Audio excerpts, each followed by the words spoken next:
భవిష్యత్తు సవాళ్లను ఎదుర్కొనేందుకు పోలీస్ శాఖ సంసిద్ధంగా ఉండాలని ముఖ్యమంత్రి రేవంత్ రెడ్డి అన్నారు. మారుతున్న టెక్నాలజీ వల్ల సైబర్ నేరాల వంటి నేరాల స్వరూపాలకు అనుగుణంగా అప్గ్రేడ్ కావాల్సిన అవసరం ఉందని సూచించారు. హైదరాబాద్ పోలీస్ అకాడమీలో పోలీసు అధికారుల రీట్రీట్ కార్యక్రమంలో సీఎం పాల్గొన్నారు.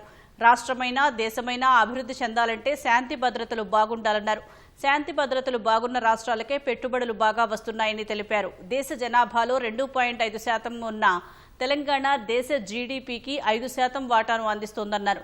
పట్టణీకరణ, వాతావరణ మార్పుల సవాళ్లను ఎదుర్కొనేందుకు పోలీస్ శాఖ సిద్ధంగా ఉండాలని పేర్కొన్నారు.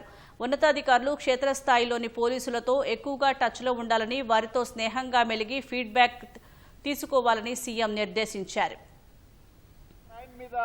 మన పోలీస్ ఇన్వెస్టిగేషన్ అంతా ఆధారపడే విధంగా మన మాన్యువల్స్ కానీ మన ఎకో సిస్టమ్ అంతా బిల్డ్ చేసుకున్నాం. Today physical crime is not there. The cyber crime has entered in our era. Drugs, narcotics, dark websites నేర స్వరూపమే మారిపోయింది. ఈ కొత్త సమస్యలు ఉత్పన్నమవుతున్నప్పుడు పోలీస్ శాఖ సంసిద్ధత వ్యక్తం చేయాలి. మీరు అప్గ్రేడ్ అవ్వాల్సిన అవసరం ఉంది. ప్రభుత్వాలకు విధానపరమైన నిర్ణయాలను తీసుకోవాల్సిన పరిస్థితులు ఉత్పన్నమైనవి. You have to face that challenge. You have to overcome that challenge. మనం అప్గ్రేడ్ కాకుండా పోతే ఈరోజు జరుగుతున్న నేరాలను ఉన్నతాధికారులుగా మీరు వాటిని పరిష్కరించలేరు. మనం అవగాహన చేసుకోవడానికి కూడా కష్టం. ఏదైనా ఒక దేశాన్ని మనం పర్యటించడానికి, ఒక దేశంలో వ్యాపారం చేయడానికి పోతే ఫస్ట్ మనం ఫిజికల్గా సేఫ్ ఉన్నామా లేదా, తర్వాత ఇన్వెస్ట్మెంట్ సేఫ్గా ఉందా లేదా, తర్వాత ఇన్వెస్ట్మెంట్కు ప్రాఫిట్ వస్తుందా లేదా అని ఈ 3 ఫండమెంటల్స్ చూసుకుంటాం.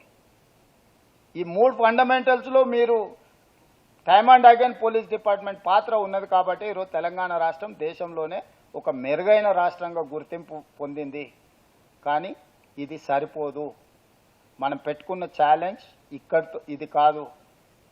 మనం ఈరోజు పెట్టుకున్న టార్గెట్ 2034కి $1 ట్రిలియన్ ఎకానమీ రీచ్ అవ్వాలనుకుంటున్నాం.